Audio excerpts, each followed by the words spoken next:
What's up, guys? We are back with another Power Rangers Lightning Collection review, taking a look at the second of the two deluxe monster releases that we're getting right now. We're taking a look at King Sphinx, another figure, another character that I have definitely wanted for a very long time, been very high up on my wants list for this line, and I think we've got a pretty cool looking figure here. So we've got him in the same style box that the pumpkin wrapper came in, figure there in the big window with the Tom Whalen artwork on the corner that wraps around to the side, and then you've got a big shot of him in that kind of CG rendering style on the back with some of his accessories. So let's do it. Let's pull him out and take a look. And here he is out of the package, our deluxe King Sphinx figure. So another heavy hitter, I suppose, when it comes to some of the more memorable Monster of the Week characters from Mighty Morphin Power Rangers. I've done a video on my top 10 most wanted, and there are a lot to go, but I'm really happy that we've gotten the two that we've gotten so far. And I know there has been a lot of criticism over certain things about these figures, but after having them in hand, I gotta say they are firing on pretty much all cylinders. There are a few little hang-ups here and there, but overall this is another solid figure. I just want more of this stuff is really what it comes down to. I want more of these. Frankly, as much as they want to offer, I will be buying them at this point because I'm really having a lot of fun with this guy and with Pumpkin Wrapper. So let's take a look, see what these guys can do. So we've got our King Sphinx figure here, and he is for the most part kind of like Pumpkin Wrapper, very similar to most figures, just with a couple things that lock him down a little bit because, of course, he has a different design. One of those is the head. So he can look down a little bit, and he can look, well, pretty much just straightforward. You can twist side to side. It is a little bit of a tight twist because of the headdress, but it does work. The arms go out at the shoulders, but they don't go too far. They do start to hit a lot of stuff. So they hit the shoulder itself, they hit the headdress, all that kind of stuff. They do rotate all the way around, but you've got wings to consider, and he does have a small, albeit slightly useful, butterfly joint in there. You do have your bicep swivel. We've got our double jointed elbows with really good range. And then you've got your hinges and rotation at the wrist, so normal stuff there. He does, of course, have wings, and these are kind of similar to Goldar's wings, but they seem to be a little bit more stable, especially compared to the first Goldar. So they do hinge in and out, and then they rotate, they go up and down. So it's a peg with a hinge on it, so you can do a little bit to sort of make those a little bit more dynamic. He does have his tail down here as well, which is on a ball peg, so it goes all the way around. He does have a diaphragm cut, like usual. It is slightly limited, but he goes forward pretty good, backwards not so much, and then pretty good tilt side to side. Of course, that's your rotation as well. And then he does have an ab crunch, so he goes forward about that far, and then he goes backward about that far as well. Not too bad for what is relatively a bulky figure. Legs go out that far. They kick forward pretty much all the way. They do kick backwards slightly. You do have your thigh cut. We've got double jointed knees. They are super, super tight on this figure. Not in a bad way, just in they're tight kind of way. You do have ankle rotation down here. So there's actually a joint right here at that seam line. And then you've got your hinge, which is really solid, nothing in the way, and then you've got your rocker as well. So all the kind of hallmark Power Ranger Lightning Collection joints are there. The only real difference is that he's a little bit more locked down from the shoulders up, and then he's got the wings and the tail, but otherwise he is very much a normal kind of figure and moves around pretty well. I haven't had too many issues with this guy at all. Where a lot of the focus has been with this figure from, initial folks talking about it is the look. And I think for the most part, they got it. There are a few things that are definitely not perfect on this figure, but it still looks really, really good. I'm very much happy with what we got, and I think similar to how Pumpkin Wrapper can be kind of spruced up a little bit with a bit of a wash, this guy might be able to have a little bit of a change up there as well, but it's not quite as easy, I don't think. So he does have a little bit more going on in terms of the overall design department, so he is very much covered in texture. This guy is covered in sort of like a rocky surface all over the figure, so it picks up light pretty well, and it does have a nice sheen to it. He has shading all over the figure, and it's based on sort of going back and watching the episode and looking at pictures. It seems to be that they're definitely trying to hit some of the points that are accentuated on the actual suit in the show. So you've got highlighting under the pecs, you've got this sort of blue highlighting that runs down the arms. It's also on the thighs, and then you've got this heavier gray shading in the thighs as well as on the shins. There's not really anything to speak of on the back of the figure, which is fairly normal for Hasbro stuff, but I do like the fact that we have the shading at all. Honestly, I wasn't really expecting it. Maybe I didn't notice it in some of the earlier pictures, but it's nice that it's there, and it does help to bring out what is honestly a very good sculpt on this figure. He's got the yellow accents as far as the shoulder pads. You've got the sort of girdle here, and then the knee pads. He does have the painted accents on the little skirt piece here. I'm pretty sure this is wrong though. I think the colors here are incorrect. I want to say they're supposed to be, well, not red and black, but some blues in there. The rest of the figure though, as far as the paint applications, are pretty well done. The accents as far as the blue and the yellow on the shoulder pads, the chest emblems, the hieroglyphics, and then the eye on the abdomen is pretty solid as well. So I'm really overall happy with the majority of the figure. The wings, again, are an improvement from what we saw originally with Goldar. They do stay in place a little bit better. They are quite a bit larger, and there is a bit of shading all over them. There's shading all on those feathers.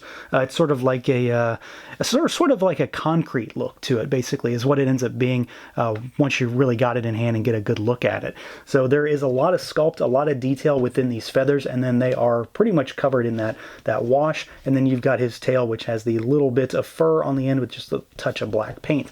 So yeah, I mean, ultimately there's not too much to complain about until you get up to the head, and it's really just one thing again when it comes to the head. And that would, of course, be paint. And it's not quite as easy of a fix here, well, I don't think, at least for your average toy buyer, as Pumpkin Wrapper might be. I think he's going to be easily fixed with a little wash in the eyes and the mouth. This guy is a little different. His mouth is actually quite dark in the show, and that does not come through here because they didn't paint his mouth. They didn't paint his mouth at all. You do have these big stripes of shading that run down the sides of the face, which I do think help to bring out a lot of that sculpt, but they don't help to differentiate the teeth from the mouth. Everything's just sort of like a little bit of a void there. The teeth do seem to have a little touch of white on them, but it's not enough. And then his nose isn't painted. His nose should be black, and they didn't do that at all. So that's another one. You know, if you've got a steady hand and you have more talent than me when it comes to painting, you can probably fix that really easily. The rest of the head, though, I think is really well done. The headdress is nicely done. It's a more accurate color to the show than the vintage figure was. And then you've got all this texture on the side of the face, which again is very accurate to the show. You've got the cobra on the headdress as well as the big Egyptian style beard. So the sculpt is 100% there. I really think it's just two small things. A little blackness in the mouth around those teeth, and then the black nose. And this figure would have been just probably a home run right out of the box. Now we've of course got to do size comparisons because it's a deluxe release, and this guy is quite a bit larger, and he's overall more bulky than Pumpkin Wrapper is. He's just an entirely different body style, obviously. So here he is next to the Red Ranger, and then here he is next to Goldar. And he's not really much taller than Pumpkin Wrapper, and I'll throw him up here in just a second as well. But he is beefier in every respect. I mean, everything is just more when it comes to this guy compared to Pumpkin Wrapper. So you can see he still very much towers over these other standard Lightning Collection figures, and it really emphasizes the fact that he is, you know, this big monster. So let's pull those guys aside, and here is here's a Marvel Legend. So here's the Venomized Cap. Get him to stand up there.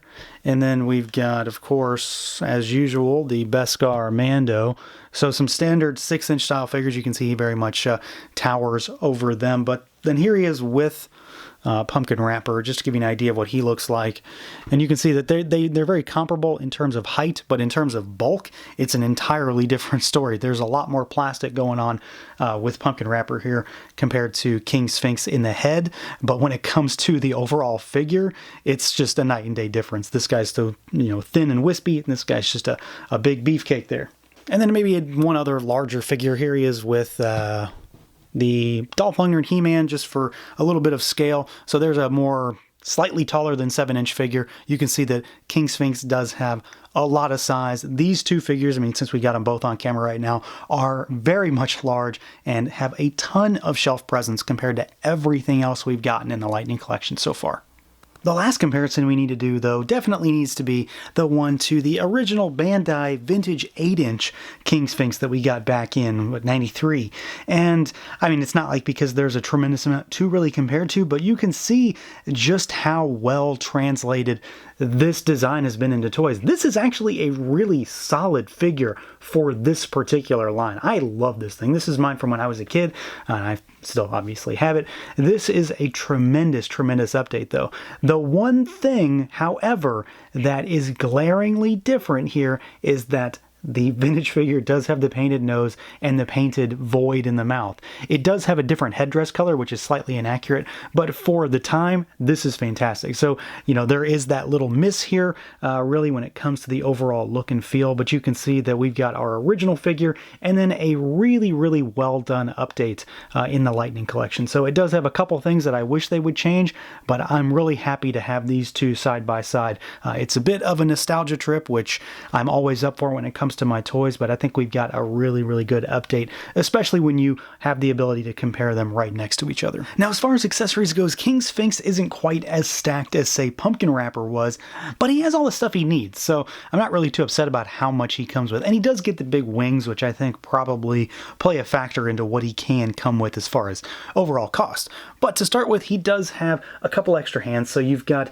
the Style Pose left hand on him in the box, and then you've got a gripping hand here, and he has a Style Pose kind of gripping hand right hand, and then you've also got a fist left hand. So you've got 4 total hands for this guy, and then you've also got his staff with this really awesome new energy effect. So it's a little different than the others. It's not quite as flexible as we're used to seeing with this line. It seems a little bit more rigid and more static in its pose. So you've got the blue staff with the yellow hook at the end, and there is a pretty decent sculpt to it. Like, there is actual sculpt in the staff. It's not just a flat blue rod. It might be hard to pick up, but there is texture to it. And then you've got this sort of orangey red energy effect that actually wraps around it, and there's a spot here for his hand to go in. So this is kind of how it's meant to look. I'm kind of basing this off of how it's on the back of the box, just as far as the best way for it to sit there and not necessarily fall off, because it does sort of hook into various places. And I think it looks really cool. It's definitely the quintessential weapon for King Sphinx, so I'm glad we got it this time, and I'm glad we got this new energy effect. I really, really like it, just in comparison to what we usually get based on overall feel and just size. It's a big honking piece of plastic. So again, not a ton of stuff, but basically everything I needed. So overall, I think this is a really solid entry. I am very, very happy overall with everything we've gotten with these 2 initial deluxe monster releases. I think Hasbro needs to continue with this path, but with a few little changes. And it really just comes down to paint applications on both figures. When it comes to this guy in particular, it's really just the nose and the mouth for me would be all I need to make him that much more impressive. It would just help to bring out that sculpt and make things look a little bit better and just pop a little bit more. Overall, the figure is sculpted fantastically. The paint and little details that are on him are really well done. He comes with not a great deal of accessories, but a handful of really solid ones that definitely flesh out the character itself. And again, I've just really, really wanted to get to this point when it comes to Power Ranger stuff. I've wanted this in a modern line for a very long time, and I'm really happy that we're here. And I'm really happy to see that Hasbro is not screwing around when it comes to putting these out. They're big, they're bulky, and they look fantastic. And King Sphinx is a great figure to have started this little subline with. So that's going to do it for this look at the Power Rangers Lightning Collection King Sphinx. Let me know what you guys think. Feel free to like, comment, subscribe, and share. And until next time.